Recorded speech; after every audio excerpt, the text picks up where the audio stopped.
ఆమె నిన్నటిదాకా బంగ్లాదేశ్ను పాలించిన నాయకురాలు. కానీ ఇప్పుడు అక్కడ జరుగుతున్న ఎన్నికలకు దూరంగా ఉన్నారు.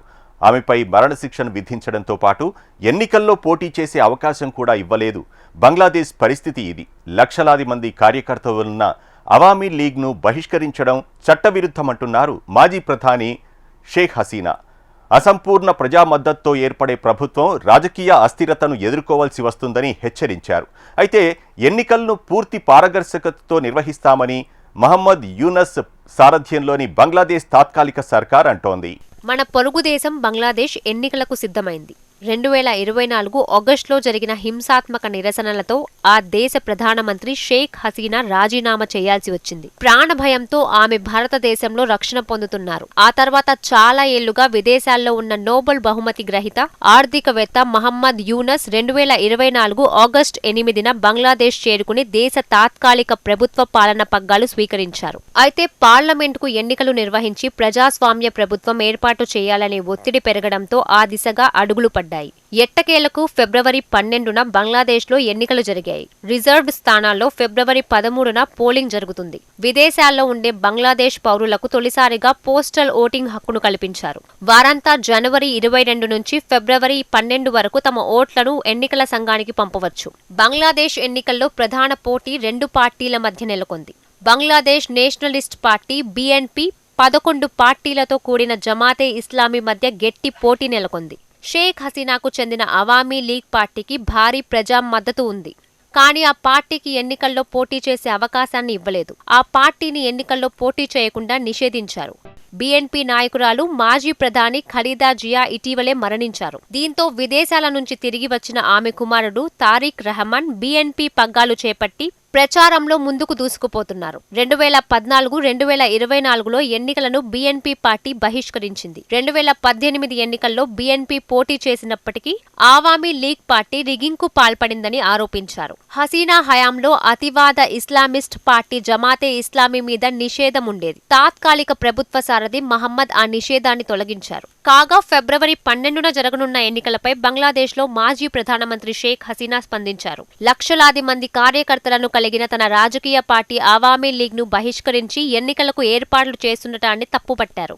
మహమ్మద్ యూనస్ సారథ్యంలో తాత్కాలిక ప్రభుత్వం ఉద్దేశపూర్వకంగానే తన పార్టీని ఎన్నికల్లో పాల్గొనకుండా చేసిందని ఆరోపించారు. అన్ని పార్టీలకు పోటీ చేసే అవకాశాన్ని ఇవ్వకుండా నిరంకుశంగా నిర్వహించే ఎన్నికల వల్ల బంగ్లాదేశ్ దీర్ఘకాలం పాటు అస్థిరతను ఎదుర్కోవాల్సి వస్తుందని హసీనా హెచ్చరించారు. ప్రభుత్వ సంస్థలు, వ్యవస్థలే ఈ విధంగా చట్ట వ్యతిరేకంగా వ్యవహరిస్తే దేశంలో అస్థిర పరిస్థితులు ఏర్పడతాయన్నారు. అసంపూర్ణ ప్రజా మద్దతుతో అక్రమంగా బంగ్లాదేశ్లో ఏర్పడబోయే ప్రభుత్వం దేశంలోని అన్ని వర్గాల ప్రజలను ఏకం చేయలేదని హసీనా ఆగ్రహం వ్యక్తం చేశారు. ఇలాంటి చర్యల వల్ల బంగ్లాదేశ్లో ప్రజాగ్రహం పెరుగుతుందన్నారు. తాము బంగ్లాదేశ్ ప్రధానిగా ఉన్న సమయంలో అన్ని పార్టీలకు అవకాశం ఇచ్చానని, ప్రజాస్వామ్య ప్రక్రియలను పాటిస్తూ సజావుగా ఎన్నికలను నిర్వహించానని తెలిపారు షేక్ హసీనా. అప్పట్లో చాలా రాజకీయ పార్టీలు ఎన్నికలను బహిష్కరించేందుకే ప్రాధాన్యత ఇచ్చేవి. అలా చేయడం సరికాదు. ఎన్నికల ప్రక్రియలో రాజకీయ పార్టీలు భాగం కావాలి అని వ్యాఖ్యానించారు. బంగ్లాదేశ్లో అస్థిరత తొలగాలంటే, పురోగతి సాకారం కావాలంటే చట్టబద్ధమైన ప్రజామోదం కలిగిన ప్రభుత్వం ఏర్పడాలి. ఇందుకోసం అన్ని పార్టీలకు ఎన్నికల్లో పోటీ చేసే అవకాశాన్ని ఇవ్వాలి అని తెలిపారు. తాను నిరంకుశంగా బంగ్లాదేశ్ను పాలించాననే విమర్శల్లో వాస్తవికత లేదన్నారు హసీనా. తప్పుడు ఆరోపణలతో కోర్టు తనపై మరణ శిక్షను విధిస్తూ ఆదేశాలు ఇచ్చిందన్నారు. కొంతమంది వ్యక్తుల చేతుల్లో నడుస్తున్న కోర్టు ఆదేశాల న్యాయబద్ధతపై పలు అంతర్జాతీయ హక్కుల సంఘాలు ఆందోళన వ్యక్తం చేశాయని అన్నారు హసీనా.